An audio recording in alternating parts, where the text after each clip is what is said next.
Families always want to know, what is your success rate of intervention, and will my loved one say yes or will they say no? In other words, what is the success rates of alcohol and addiction recovery?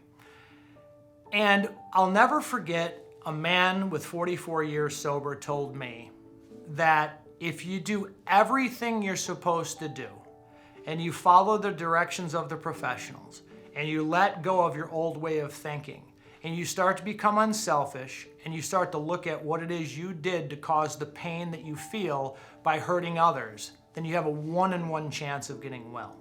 When I think about the recovery rates of, say, Alcoholics Anonymous, when you read the book, they say that 50% of the people recovered with 25% improving.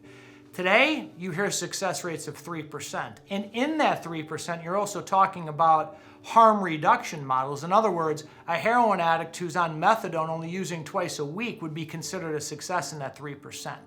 So what I want everybody to understand is we have to stop looking at the success rates of addiction treatment. We got to start looking at the things we could do as a family and treatment centers that help increase those success rates. I did a lot of research on pancreatic cancer, and what I found is that on average only 11% of people make it. But I believe that 100% of people fight to live. And I think about addiction, 3% is said to be the success rate, but what percentage of people fight to stay sober? And what I'm saying is that people with fatal illnesses such as pancreatic cancer will do anything and everything their treatment team tells them to do. But with addiction, that's not what happens.